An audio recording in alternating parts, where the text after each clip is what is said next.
In this video, I'm going to give you a tour of my Nutrition Hub Notion template. There is a lot I need to show you, so let's get right into it. So this is going to be the first thing you see when you download the template.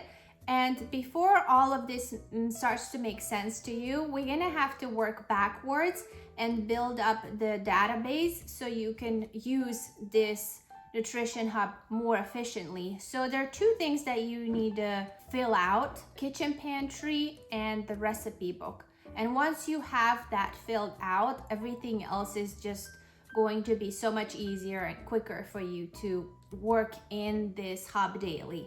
So we're gonna first start with the Kitchen Pantry, and as you can see, here is this nice little navigation here where you can reach all of these links on every page. So we're gonna go to the Kitchen Pantry. And this is basically everything that's in my kitchen. I left these fill out for you so you don't have to do a lot of work. So to add more items to your kitchen pantry, you're gonna go here, click new, and let's say, let's add raspberry because I don't have that. And here you can add a nice icon. They don't have raspberry, so I'm gonna do strawberry. Type is fruit, and got it means do you have it at home or not. So I don't have it at home, so I'm gonna leave it unchecked. And that's basically it for now, just to add it to our pantry. That's all you have to do. So now the other views of this pantry database is you can quickly come here and see if it's in your pantry if you have it. Remember, if you selected that little basket that says got it, then it's going to show up in your list over here. If you don't have it and it says, then it's going to go to this view, not in pantry. And I also have a fourth view, which is assigned to recipes, and these are just all the items that you have that are in a specific recipe that you have added into your recipe book. Also, if you need to find an item quickly, you can just go over here to the magnifying glass and type in, let's say, garlic, and then the garlic will pop up here, so you don't have to be scrolling through the whole list. I have a couple other things on this page that could be useful. For example, pantry organization. For example, if you are putting in something and then you're just not sure what category that goes to, then I have added a couple of examples of how I categorized my pantry. We have a kitchen essentials wish list, which is more like items that you might need in your kitchen, like tabletop or an air fryer that you want to buy. Okay, now that you have filled up the kitchen pantry, you're gonna want to go shopping and you want to start building up your shopping list. And for me, the shopping list it's basically a list of items that you want to buy.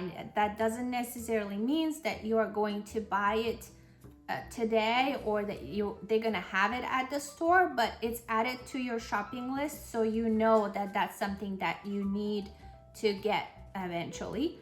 So how do you add things into your shopping list? You simply just go to your pantry, select not in the pantry, and then you just, let's say, I need to buy a lettuce, I need to buy strawberries, I need to get some beef stew. So you're just checking this checkbox that says add to shopping list. So that's basically what this checkbox is. It's kind of hidden here, but you can just recognize the little icon. And as you can see, now it's in my shopping list here. Let's also add to the shopping list the item that we just added to our inventory, just to help us understand how this whole thing works. So that was raspberry. So here it is. I am going to add this to the shopping list as well. So as you can see, it appeared here. And because it's a new item, you can see that there is nothing else filled out here. So that's why I wanted to add this as an example. So here we can see the full list, like everything that we have put into our shopping list. And then there are, as you can see, views based on grocery stores, because you're not gonna get everything necessarily from the same store. So now we're gonna fill out some more information about our new item, which is something that you only have to do one time and then it's in the database, so you don't have to touch it ever again. You can do it by just clicking here onto these rows, or if you like it better, sometime I do so I don't miss anything, I just open up the page itself. It opens up here on a side so you can still see what you have here or what you're missing. And because this is in a shopping list and I want to buy this, I am going to think about which store I need to buy this from. Here are my stores, and you can, set up your own stores. So I just go edit property, and here I have set up a couple already: Target, Walmart, Safeway. And so I'm gonna say that I'm gonna I usually buy raspberries at farmers market, but I also buy them at Walmart. And then you're gonna choose which aisle the raspberries are. If you go into a bigger store like Walmart or Target and you're trying to be more efficient with your shopping, and you want your shopping list to be in order of the aisles so you don't have to zigzag around the store, then you can set up your aisles. Also, you can change these, and let me actually show you a little quick how to do that. So if you want to add, let's just do the stores because there's just less overwhelming. Click here, edit property, and then here with this plus sign, you can add the store that maybe Sprouts. And if you want to delete some of these shops, then you just click over here and delete and remove it. Okay, so I'm going to pick an aisle for my strawberry, and that is going to be the produce aisle. Now here, the notes for shopping, you can add notes that are just, something that specific that you want to know about the item. So this side view is one of the ways where you can see and fill out your items. But if this is faster and easier for you, you can just come over here and let's say add the quantity and the measurement of each item. So let's say I need one bunch lettuce. Another thing you can customize is moving these rows around. So let's say if you like to have the aisles right after the item names, then you can just move that over here. So also you can notice how I set up the full list and the store view in a different way, because when you are in a full list, you're just kind of filling up your list, you're adding some notes to it, you're deciding which store you're gonna go to buy that from, how much do you need. But then once you are at the store, like you go to Walmart, then you don't need to decide all that information. You just need to see it quickly. How much do you need to grab and from which aisle? Another thing I wanted to mention is how you can switch orders of each category. So for example, you have your aisles, but your aisles maybe come in a different way. So all you have to do is just grab this 6 dots and grab it and move it around somewhere else if it's not in a correct order for you. Also, as you can see, I don't only have kitchen pantry items on my shopping list, and that's just my preference. When I go shopping, I grab different things too, not just grocery items. Okay, let's go quickly to the shopping list page just so we can be in here a little bit more and get used to it. So if you want to add more stores into this list so you can quickly access them, all you have to do is you select a store that you have already selected, right click on, duplicate, and then you just name the store, let's say Home Depot. And all you have to do is come here to the filter and select store and change it to Home Depot and deselect Safeway. So now you have a new view of just a Home Depot. Okay, so the next step after you did your shopping list is you're gonna go to the grocery store. So let's say I pick to go to Target and I click on my Target view, and here are the items that I need to get. So once I buy it, all I have to do is click this check mark, which is the got it little basket that we talked about in our pantry inventory before. So it's going to automatically add it into my pantry inventory. As we go to the store and we buying things, we're checking them. And let's say they didn't have strawberry at Target, so I'm not gonna check that. Then we go home, we unload our groceries, we put everything away, and then we have to go here to tell our database that we have now all of these items in our pantry. Because what is happening now is that the items are still sitting in our shopping list. So just imagine it's a physical list that you go to this grocery store and then you just check off things, but then you still have that physical list in your hand. So you basically have to throw this away and tell your pantry that now you have these items and they don't need to be sitting on your shopping list anymore. So I'm gonna come here to erase completed shopping list, and as you can see, by the way, that strawberry is not here because I have not bought strawberries. That's still gonna sit in my shopping list. So I'm leaving that alone. I don't want to erase that. I want to keep that on, so next time I go I can see and maybe buy it. So I'm going to the completed shopping list. I'm not gonna delete the whole item because that is your inventory. You just want to delete the shopping list.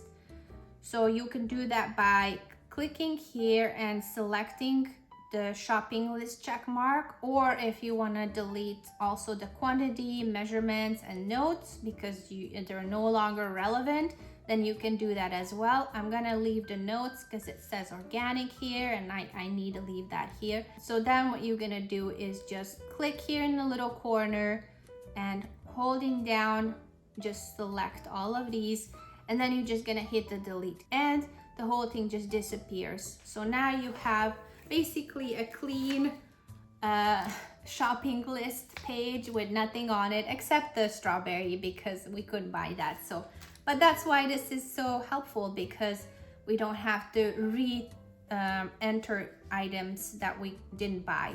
So now we can go back to the kitchen pantry and see that we have all the items in our pantry that we just purchased. So that's basically it about the kitchen pantry and the shopping list. And now we're gonna move on and talk about the recipe book and meal planning. All right, now that we have our pantry full, we are ready to set up our recipe book.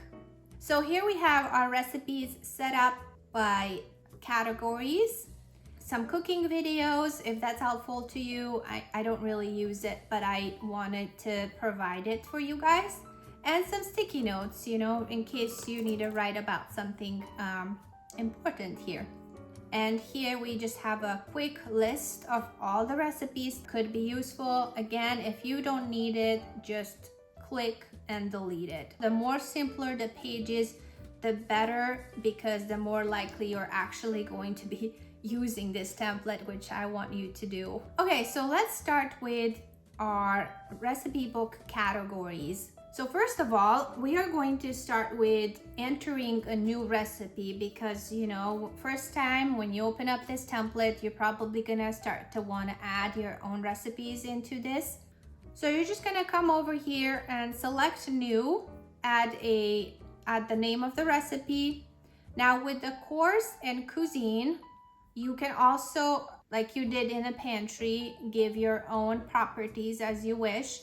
I have all of these filled out for you. If it's a little bit too much, you can delete it, add a new one. Same with cuisine, based on what type of food you like to eat. Then you're gonna have a scheduled date, which you don't have to fill out right now. We're gonna do that with the meal planning. Time, how long does it take for you to make that meal? Source, if you have found the recipe on a website, you can add the link here. Serving, assigned is if somebody else is going to make the meal, like your husband or your wife or somebody else in the household. Rating, I have chosen 10 ratings because that's just how my family likes to rate food. We're gonna leave these two empty for now, and then we're gonna move on to the ingredients. We're gonna add just a couple just so I can show you the example, and then you're gonna here type in the instructions. And when you're done with that, here you can add some notes, and then also you have a kitchen conversion, which sometimes it's helpful for me. Also, you can hide it so it's not overwhelming. Now what you're gonna do is come back here where the ingredients are, and I see all the ingredients that I have added here, so I am going to find them in my pantry because these ingredients is your pantry database. So I'm gonna click on it, and then I see here that I need onion, so I'm gonna do onion, and it found it for me, and I'm gonna click plus sign. Salt, and here's chicken. So now you can see that it's pulling from my pantry all the ingredients that I need. And so if you have something that you don't have in your pantry, you're just gonna have to go back to your pantry, type it in as a new item, and then find it here. Then, because we have done this, down here we have our shopping list. So the shopping list that we talked about previously, based on our pantry inventory, we're immediately gonna see down here in this table view of what are the things that we have at home, or need to add to our shopping list. So looks like we have everything at home. So let's just add something that we don't have, just for an example. Kale. I don't have kale at home, so I'm gonna select that. It's in my inventory list, so that's why I can see it here. But when I scroll down here, it's not selected because I don't have it in my pantry. But because now what we're doing is we're just adding a new recipe, we don't necessarily want to make it, I am not going to add it to my shopping list. Just gonna leave it empty, because later on, whenever I'm making this meal, it is going to be showing me here if I have it or not have it, based on how I am moving my items around in my pantry. Okay, so let me actually give this pretend recipe a course. I'm gonna do it as a breakfast cuisine Hungarian. And now when you go and look at your course section of your recipe book, you can see that we have our new recipe down here. Let me also show you how you add a picture to it. How you add a picture is you go here, add cover, and change cover, and then you can upload an image of your recipe. And you immediately see here that now we can see the image of that recipe. This is the time it takes to make it. Sometimes it's useful to, when you're picking your meal, to see how long it will take to make it. You can also move these courses the way it makes sense to you. Just grab it, hold it, and move it around like this. What I really love about Notion is how much you can customize each area, and that's why I want to always pause and talk about how you can customize it to the way you live your life, because you know it might not be the way I set up this template, and I just want you to be able to use it as efficiently as possible. So for me, for example, I wanted to talk about the courses. I have breakfast, lunch, and dinner, but because mostly I don't really meal plan for all these 3 courses, for that reason, in my own database, I have actually deleted the lunch and dinner section. I mainly use entree the most, which also applies for us for lunch or dinner. And I also have supplements because I like to make like a wellness shot or something else that requires a recipe, so I have added that section for me as well. But as I mentioned, you can do your own. You can delete things that you don't need. Maybe you want to do like a vegan type of food. Maybe you want to do like a kids meal. Maybe you want a difficulty level meal. So you can add these categories here. I also forgot to mention the purpose of this table down here. The reason I called it shopping list and not ingredients, because the purpose for this is to go to the store and find out what we need and how much are we gonna buy. That's why you're not gonna write it here, how much kale do you need for this specific recipe, because this quantity is for the shopping, not for this recipe.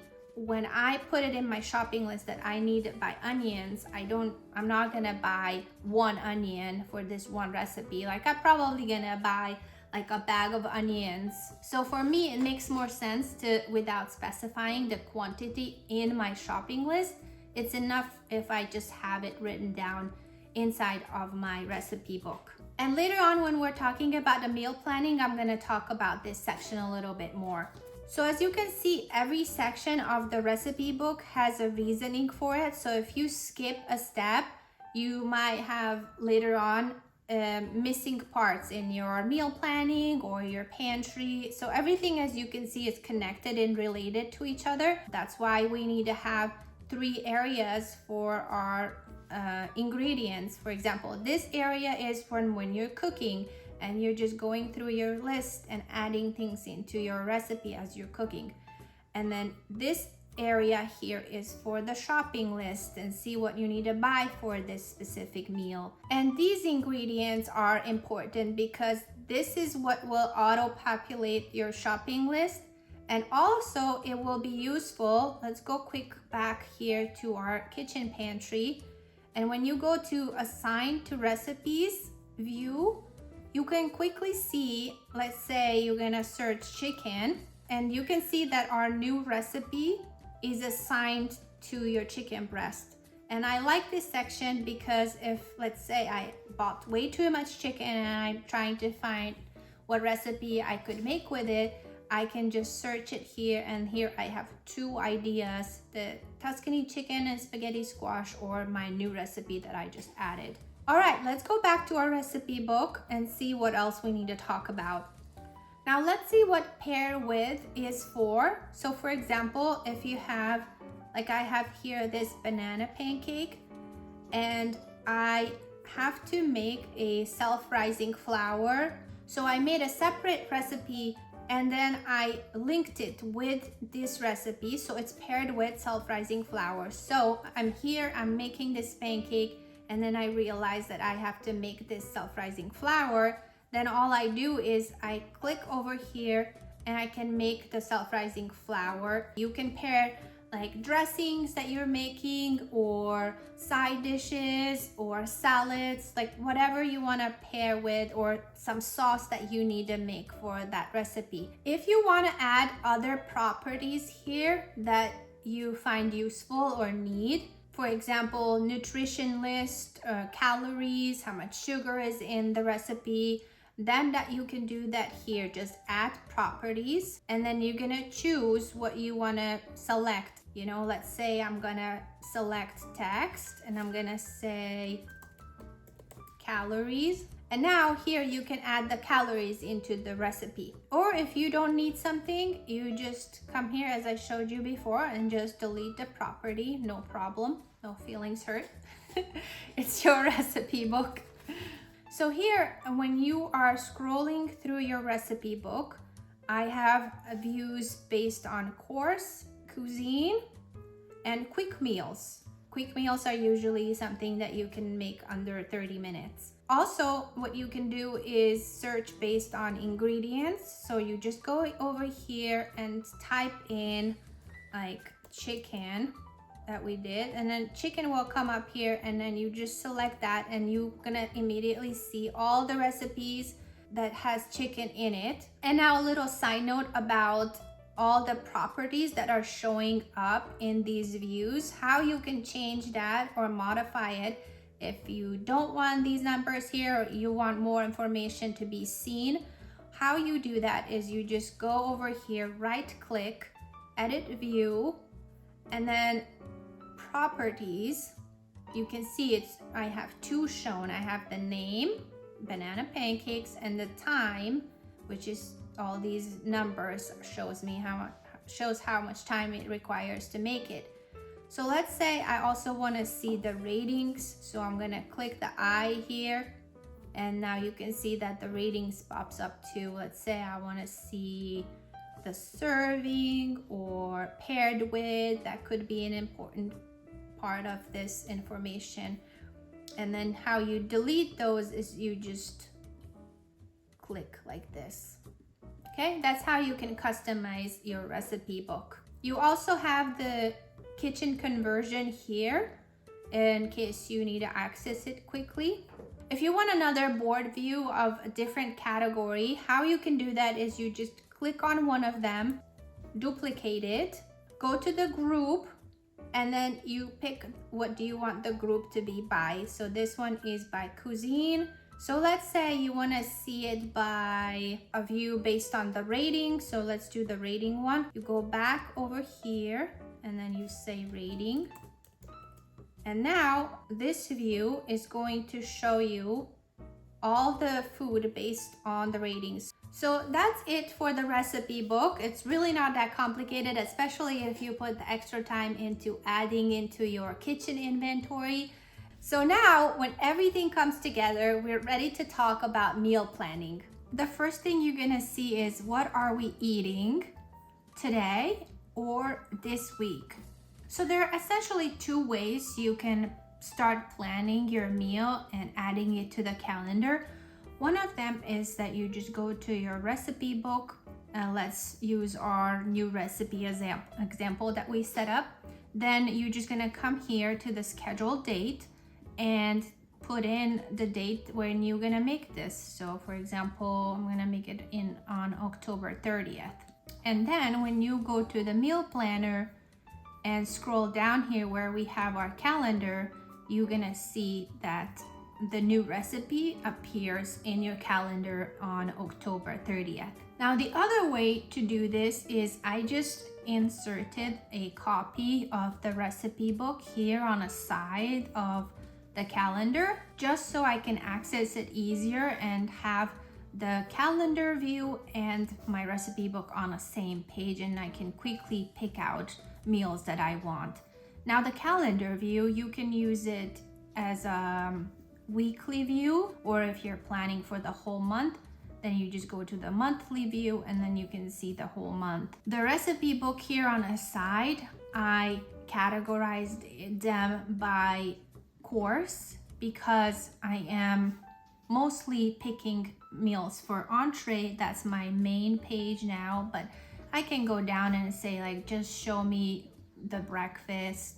So let's say I have a bunch of entrees listed out here and I'm just trying to pick out what I want to eat this week. If this area here is too small or too big, you can always adjust your view. Let's say you want to see your recipe book a little bit better, or it's just too big.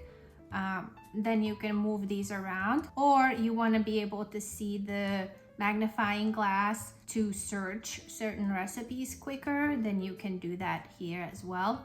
So now let's say that I want to have the Tuscany chicken for today. So I'm just gonna click on it, hold, and drag it into the calendar. So I'm just gonna have it on November 1st. The only challenge I had with this system is that you can't select the same food for multiple days. So for example, I have the Tuscany chicken on November 1st. So now if I want to have Tuscany chicken also on October 25th, and I grab this and drag it over here to the 25th, as you see now on November 1st, it disappeared because I can only use one recipe one time in a calendar, which for me is fine because I usually plan my meals by week. Or if this is an issue for you, maybe you can, another idea is maybe you can duplicate your recipe items and then name them a little bit differently, maybe week 1, week 2, if you want to have repeated meals. But for me, that was not an issue at all. Now, let's say you like to plan out your breakfast, lunch, and dinner.